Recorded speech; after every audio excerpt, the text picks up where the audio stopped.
Hello, welcome back to the show. For the next several weeks, we are going to focus on executive functioning. If you've been in the autism or ADHD or learning disability world for any amount of time, either personally or for your kiddo or as a teacher or therapist, this term is probably really familiar to you.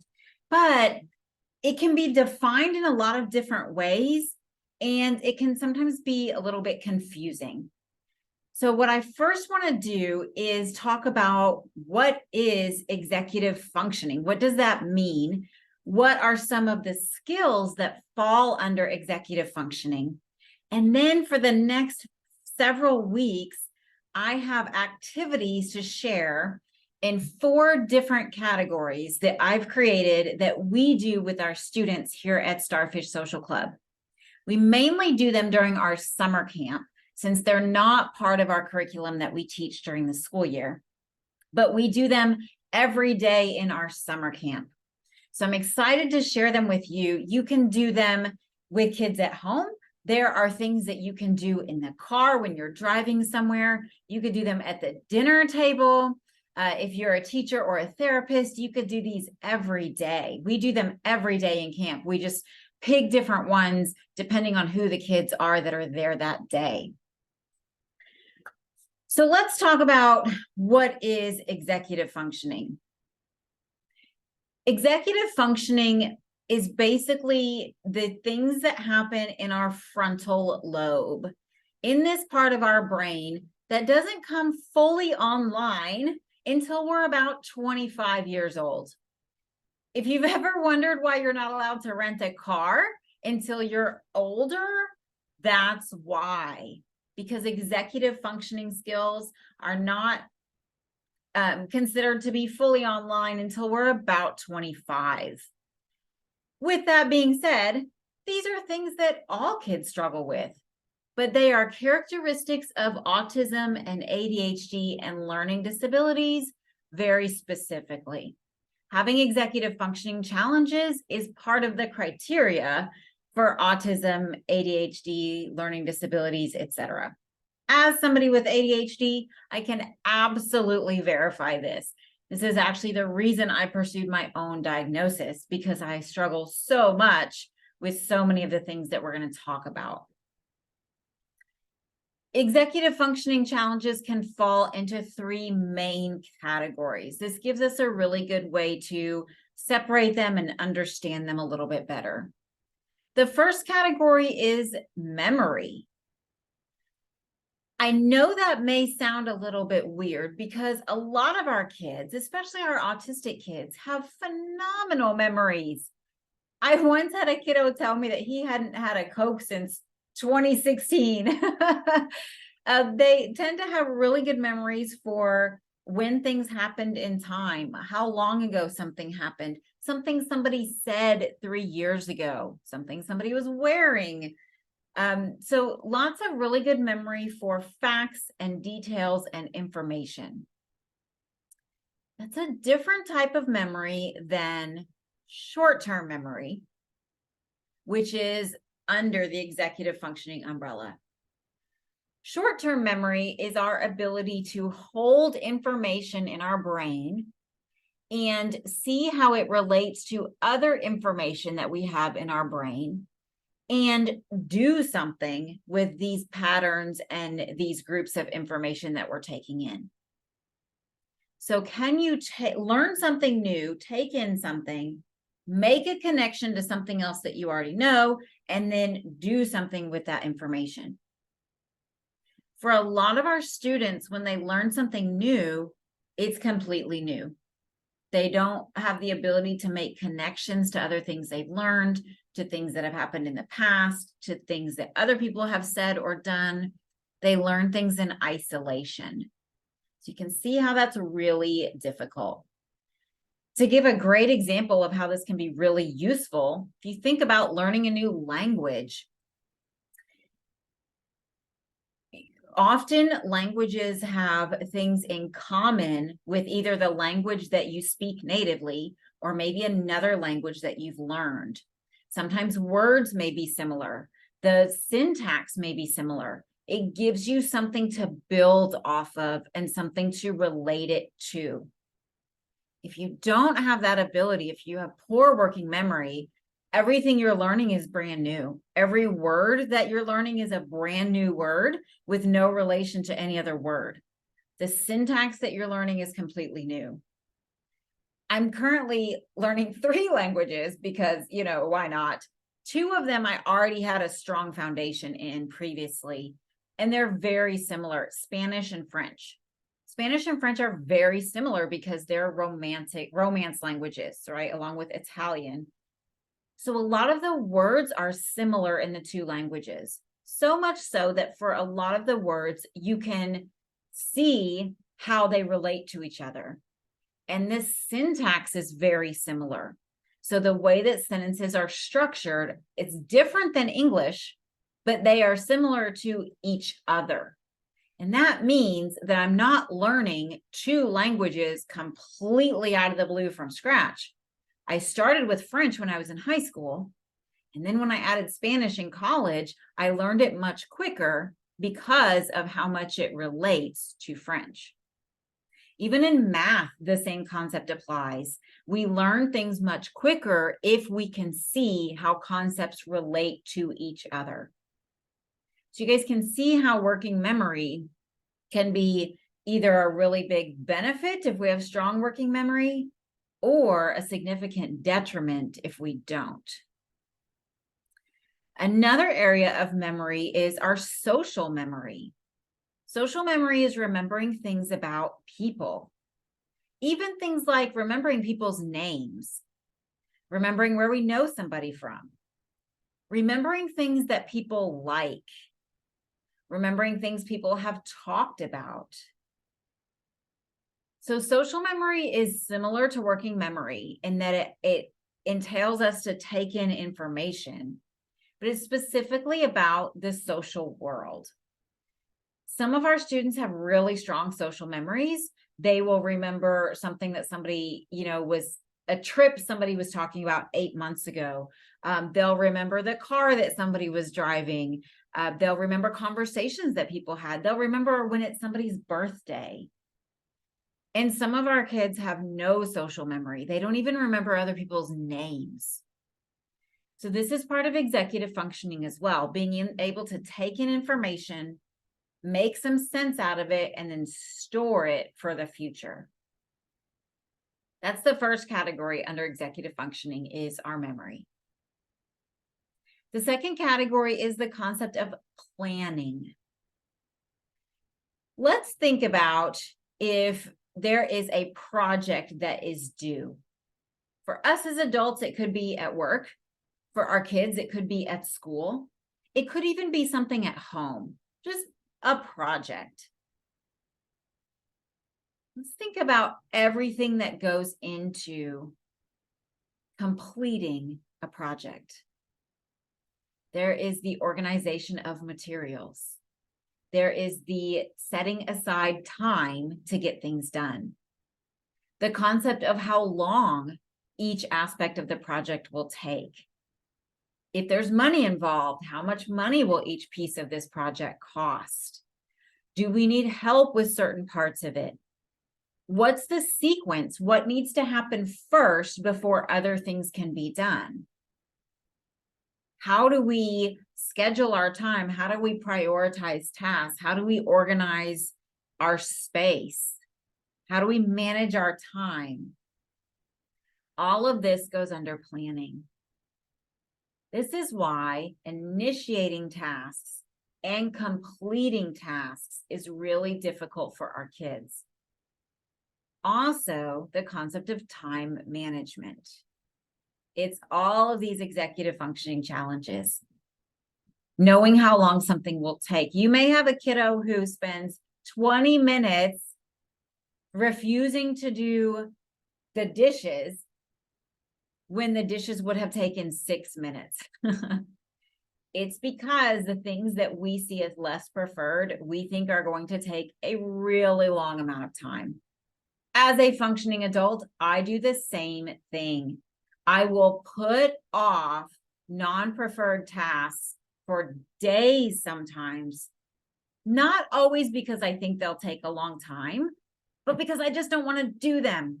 And sometimes I cannot figure out what needs to happen first and next and last.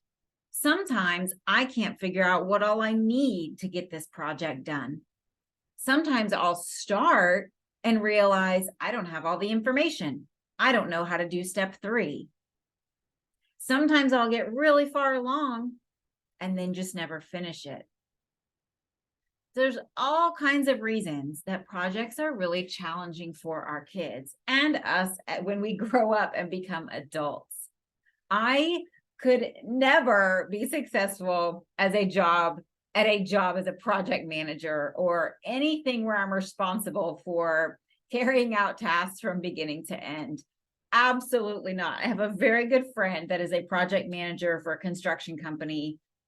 I saw a post of his yesterday about how he's been working on this project for 2 years and it's almost done, and it's a stadium for a school.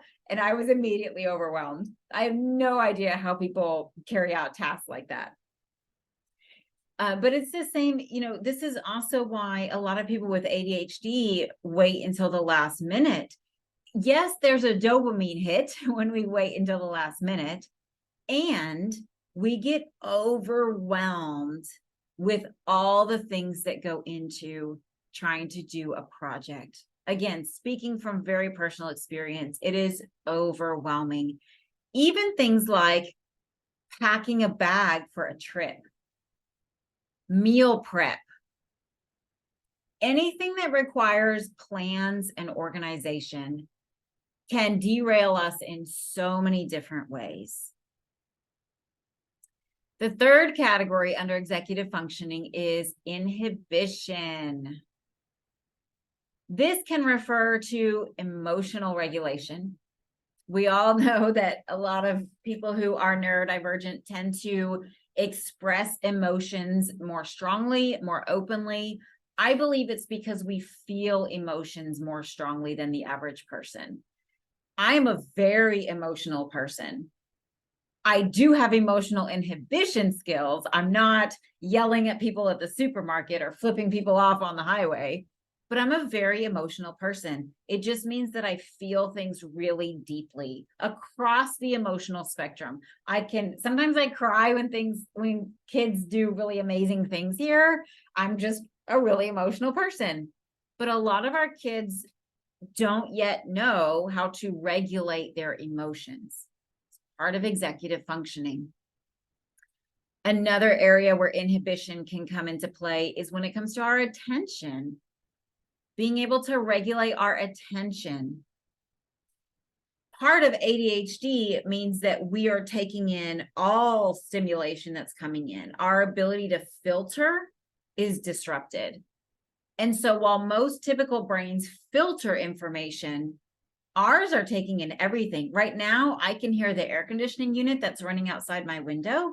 There were people here doing lawn work, and I was actually hesitant to start recording because of that. I can see the light flickering.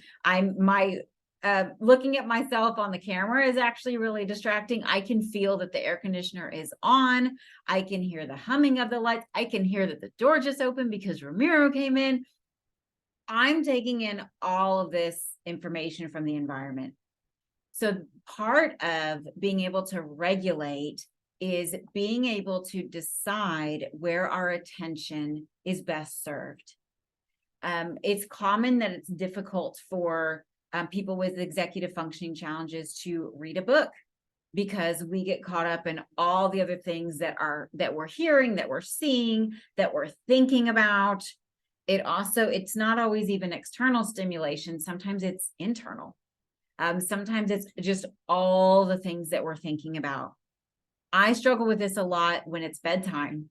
I have a pretty solid bedtime schedule, but I can be up for hours because I can't regulate my attention when I'm in bed. And just all these thoughts and ideas come in and out, and it's a chain reaction. So being able to regulate our attention, what we're focusing on and what we're paying attention to. One more thing under inhibition is regulating our impulses. I even had a student tell me yesterday in summer camp, we walked to a playground and we were walking back and there was an electrical box on a pole. And he said, Steph, when we walk by that, it has a lever, a red lever that says off and on. And he said, I've never even noticed it. He said, I really want to just go pull that lever. And it's really hard for me to keep walking and not go pull that lever. I wonder what would happen if I pulled that lever. It's a great example, right? How many times do we do things impulsively? I'm a really impulsive person. So, part of executive functioning is being able to regulate our impulses. Just because we think something doesn't mean we need to say it or do it. Sometimes we need to put it on hold. That's part of inhibition as well. So regulating our emotions, regulating our attention, regulating our impulses. Those are all things that fall under executive functioning challenges. So now hopefully you can see why living in the world can be really overwhelming and stressful for people who have executive functioning challenges. It also feels like everybody else knows what they're doing and is on top of all of this stuff, which makes it even more difficult for us. I mentioned my friend who's a project manager. I can't imagine there are people who exist where that's what they do for a living, is manage projects. I cannot imagine being responsible for something like that. Kids in class see other kids, science fair projects, book reports, right? The 6-month oral history report, whatever it may be. They see other kids that seem to be on top of this management stuff. And their desk, meanwhile, is exploding. And they did theirs the night before. And it's not typed, it's handwritten. And they don't even have all the pages together. And they didn't turn in their homework yesterday. Kids, constantly late to school because they aren't able to manage their time and attention in the morning to get up and get out the door. And there's arguing and yelling and all kinds of stuff happening at home in the morning because their inability to regulate their time and their attention and to prioritize things. So that's our summary about executive functioning. As I've mentioned, over the next several weeks, I'm going to share 4 different categories of games that you can play with your kiddos or activities that you can do to help strengthen some of these areas with a focus on them being fun. I'm going to put the fun and executive functioning. I know I'm not the first person who's ever said that, but I'm just going to say it again. Our kids, everybody learns when things are fun. So we don't want to do things that are lame and boring. I've seen worksheets that are, estimating how long things will take. That's lame and boring. We're going to do things that are fun and enjoyable. And I know that they are because these are all things that I have done here with my students at Starfish. So I know that the kids enjoy them and want to play along and that they benefit from doing them. So our first category, this one will come out in another week, is writing and drawing activities, even for kiddos who don't necessarily like to write. Our second category, which will come out the following week, is building activities, Legos, magnetic tiles, blocks, whatever. Our third category, which will come out the week after, is working memory activities. These are a lot of word games, oral activities that can be done even on the go. And our fourth one that will come out the following week is using games to build executive functioning activities. So that's what I have coming up for you for the next month or so. I would love to hear if you're trying some of these activities at home and how they're going for you. Also, if you have any thoughts about activities that I can create that address other skill sets that maybe we haven't really talked about, I would love to hear that from you as well. Have a great rest of your week. Let's work on some of these executive functioning skills. I'll see you next week.